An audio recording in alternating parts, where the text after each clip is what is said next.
Hi అండి, అందరికీ నమస్తే. నేను మీ జర్నలిస్ట్ గోపిని. సో ఇవాళ నేను మీకు ఒక ఇంపార్టెంట్ అప్డేట్ ఒకటి మీకు నేను తెలియజేసే ప్రయత్నం చేస్తాను. అంటే కూటమి ప్రభుత్వం వచ్చింది అధికారులకి. ఇప్పటికే రాష్ట్ర వ్యాప్తంగా అందరికీ కూడా న్యాయం జరుగుతుంది. ముఖ్యంగా మహిళలకు చాలా రకాలుగా అన్ని రంగాల్లోనూ న్యాయం జరుగుతూ ఉంది. ఇప్పటికే నిన్న ఇవాళ జరిగినటువంటి మహానాల్లో కూడా భవిష్యత్తులో అంటే 33% రిజర్వేషన్లు కూడా మహిళలు కల్పించాలనే ఆలోచనతో కూడా తీర్మానం చేసి ఇవన్నీ కూడా జరుగుతున్నాయి. సో ఇది జరుగుతున్న తరుణంలో పాపం వీళ్ళు దివ్యాంగులకు సంబంధించి వాళ్ళ యూనియన్ నేతలు ఒక వినతి కోరడం జరిగింది. ఏదైతే ఆంధ్రప్రదేశ్ రాష్ట్ర విభిన్న ప్రతిభావంతుల మరియు వయోవృద్ధుల సహాయ సంస్థ చైర్మన్ గడుపూడి నారాయణ స్వామి గారికి disables rights welfare association AP ఆధ్వర్యంలో ఒక వినతి పత్రం అయితే ఇవ్వడం జరిగింది. చైర్మన్ నారాయణ స్వామి గారు అదేవిధంగానే సమస్యలను ప్రభుత్వం దృష్టికి తీసుకుని వెళ్ళి పరిష్కరించే విధంగా కృషి చేస్తారని హామీ ఇచ్చారట. సో ఈ కార్యక్రమంలో disables rights welfare association AP వ్యవస్థాపక అధ్యక్షుడు మస్తాన్ వలి, డిజేబుల్స్ ఎంప్లాయీస్ అసోసియేషన్ గౌరవ అధ్యక్షుడు ఉదహరి రావు గారు, ప్రధాన కార్యదర్శి జహీరుద్దీన్ గారు, కోశాధికారి, ఇట్లా వీళ్ళందరూ కూడా పాల్గొన్నట్టు చెబుతున్నారు. సో వీళ్ళు అంటే నాకు ఒక ప్రెస్ నోట్ వచ్చింది, దాంట్లో చాలా వాల్యుబుల్ ఉన్నాయి. అందువల్ల నేను దానికి సంబంధించి ఒక వీడియో చేసి అంటే మీకు పంపించే ప్రయత్నం చేస్తున్నాను. పాపం నిజంగా వాళ్ళు చాలా రకాలుగా ఇబ్బందులు పడుతున్నారండి. చూడండి, దివ్యాంగుల సమస్యలను పరిష్కరించండి.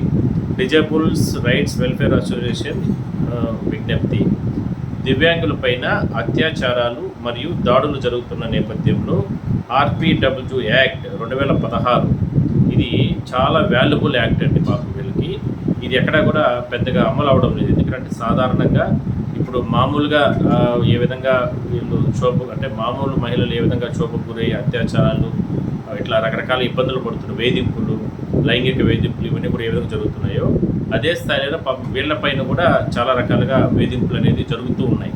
సో వీటిపైన అంటే అందరికీ ఉన్నటువంటి చట్టాలే వీళ్ళు అంటే ఎవరైనా సరే తప్పులు చేస్తే వాళ్ళపైన చర్యలు తీసుకుంటున్నారే తప్ప వీళ్ళకంటూ ఒక సపరేట్ యాక్ట్ అనేది ఉంది. ఆర్పిడబ్ల్యూ యాక్ట్ 2016లో దివ్యాంగులపైన ఎవరైనా సరే ఈ రకంగా శారీరకంగా కానీ లేదా రకరకాలుగా ఏదైనా ఇబ్బందులు గురి చేస్తే వాళ్ళపైన కఠిన చర్యలు తీసుకునే విధంగా ఆ యాక్ట్ అనేది ఉంటుంది.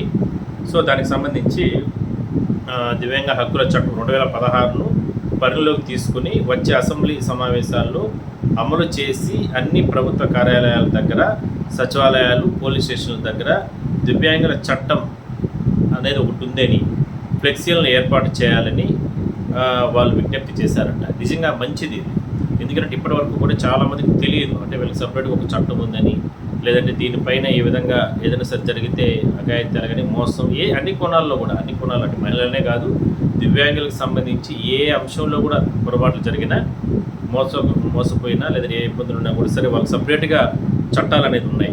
సో ఆ రకంగా ఫ్లెక్సీలు ఏర్పాటు చేయాలి. ఈ రకంగా అసెంబ్లీలో తీర్మానం చేసి పూర్తి స్థాయిలో కూడా ఆ చట్టం అంటే ముందుకెళ్లే విధంగా చర్యలు తీసుకోవాలనేది వాళ్ళు ఒక డిమాండ్ అయితే వ్యక్తం చేయడం జరిగింది. సో దీనికి సంబంధించి ఒక దివ్యాంగుల ఆస్తులను కూడా కబ్జా చేసిన మరియు దాడులు చేసిన వారికి దివ్యాంగుల అట్రాసిటీ కేసు సెక్షన్ 92 ప్రకారం ఎఫ్ఐఆర్లు వెంటనే నమోదు చేయాలి. అంటే మామూలుగా ఉన్న వాళ్ళ ఆస్తులు అంటే కబ్జాలు చేస్తున్నారు. పాపం వీళ్ళవే ఒక లెక్క కానీ పాపం అందువల్ల వాళ్ళకి ఆ రక్షణ ఉండాలనేది వాళ్ళ కోరిక. సో ఆ రకంగా అట్రాసిటీ సెక్షన్ 92 ప్రకారం ఎఫ్ఐఆర్ నమోదు చేయాలి. ఇంద్రధనస్సు కార్యక్రమంలో ఇచ్చిన హామీలను అమలు అయ్యే విధంగా రానున్న స్థానిక సంస్థల ఎన్నికల్లో దివ్యాంగులకు రాజకీయ రిజర్వేషన్లు కూడా ఇవ్వాలి. ఎందుకంటే మనకి ఇంకా అతి త్వరలోనే లోకల్ బాడీ ఎలక్షన్స్ రాబోతున్నాయి. సో అక్కడ కూడా రాజకీయంగా అంటే ఎదుగుదలగా ఉంటే వాళ్ళకందరికీ కూడా అంటే వాళ్ళకి సంబంధించి వర్గానికి మంచి జరుగుతున్న ఆలోచనతో వాళ్ళు ఇప్పటి నుంచో పోరాటం చేస్తున్నారు. సో అలాంటి వారికి అందరికీ కూడా అవకాశం కల్పించాలి అనేది వాళ్ళు అంటే చెప్పడం జరిగింది.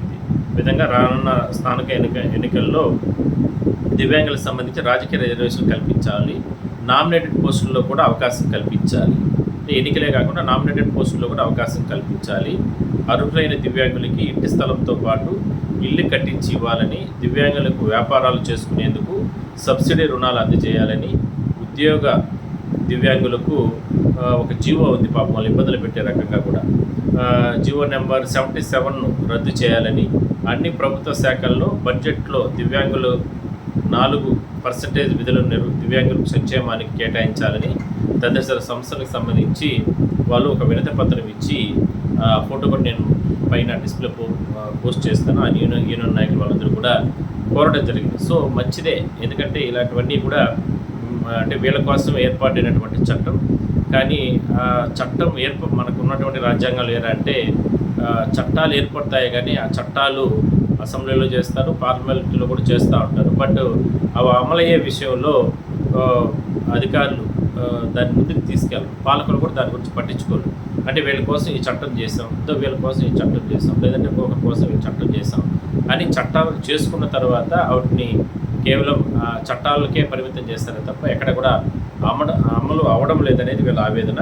సో మా కోసం అంటే దివ్యాంగుల కోసం ఇవన్నీ కూడా చేయండి అనేది వాళ్ళు విజ్ఞప్తి చేయడం జరిగింది. చాలామంది నాయకులు వీళ్ళందరూ కూడా కలిసి ఉంటారు. సో దానికి సంబంధించిన ఫోటో కూడా నేను మీకు తెలియజేసే ప్రయత్నం చేస్తాను. మంచి సమాచారం, మంచి డిమాండ్ కూడా దీనికి సంబంధించి ప్రభుత్వం కూడా కానీ చర్యలు తీసుకుని వీళ్ళకందరికీ కన్నా వీటన్నిటినీ కన్నా చేయగలిగితే కన్నా చాలా మంచిదే ఉంటుంది. సో దానికి సంబంధించి కూడా నేను మీకు డిస్ప్లేలో నేను పోస్ట్ చేసే ప్రయత్నం చేస్తాను, చూడండి.